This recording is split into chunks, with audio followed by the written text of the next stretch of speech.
పూరా లోకల్. ఒక ఆయన అంటున్నాడు, అయ్యా ఇది కాళేశ్వరం నీళ్ళే కదా అని. ఆయన తాటి చెట్టు లెక్క వెరిగిండు కానీ ఆవకి తాటికాయ అంతా కూడా మోకాళ్ళల్లో ఆయనకు తలకాయ లేదు. కాళేశ్వరం ప్రాజెక్టు కట్టింది మేడిగడ్డ, అన్నారం, సుందిల్లా. అది కుప్పగూలిపోయింది. కాళేశ్వరం కాస్త కూలేశ్వరం అయింది. శ్రీపాద ఎల్లంపల్లి ప్రాజెక్టు పేదే శ్రీపాదరావు గారి పేరు మీద ఉన్నది.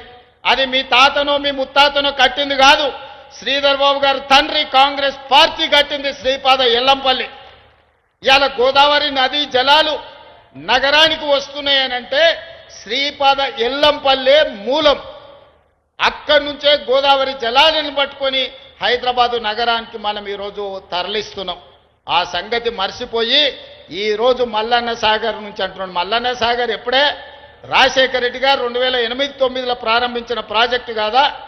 ఆనాడు మహారాష్ట్ర సరిహద్దుల్లో ఆదిలాబాదులో ప్రారంభించిన తుమ్మిడిహెట్టి ప్రాజెక్టు చేవెళ్ల వరకు తీసుకెళ్లాలని ప్రాణహిత చేవెళ్లని ఆనాడు డాక్టర్ వైఎస్ రాజశేఖర రెడ్డి గారు ప్రారంభించారు.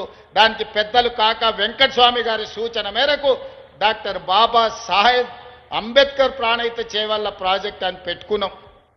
ఇవాళ కాసుల కక్కుర్తి కోసం ఈరోజు తుమ్మిడిహెట్టి దగ్గర ప్రారంభించాల్సిన ప్రాజెక్టును అక్కడ తలకాయ తొలగించిండ్రు.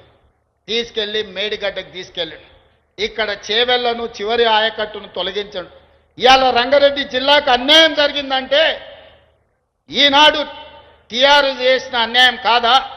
ఆనాడు చేవెళ్లలో రాజశేఖర రెడ్డి గారు ప్రారంభించిన ప్రాజెక్టు అటు చేవెళ్ల, వికారాబాద్, తాండూరు, పరిగి వరకు గోదావరి జలాలను అందించడం ద్వారా ఈరోజు ఈ రంగారెడ్డి జిల్లాలో గోదావరి జలాలతోని వ్యవసాయానికి అందించాలని ఆనాడు డాక్టర్ వైఎస్ రాజశేఖర రెడ్డి గారు ఉన్నప్పుడు కాంగ్రెస్ పార్టీ చేసిన ప్రణాళిక కాదా? ఇవాళ కూడా చూడండి, చేవెళ్ల చౌరస్తలో అక్కడ పెద్ద శిలాఫలకం డాక్టర్ రాజశేఖర రెడ్డి గారు వేసిన శిలాఫలకం లేదా?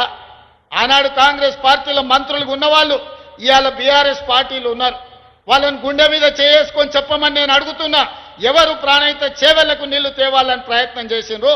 ఎవరు ముఖ్యమంత్రిగా ఉండే రంగారెడ్డి జిల్లాకు, చేవెళ్లకు, వికారాబాద్కు, తాండూరుకు, పరిగికి అన్యాయం చేసింది ఎవరు?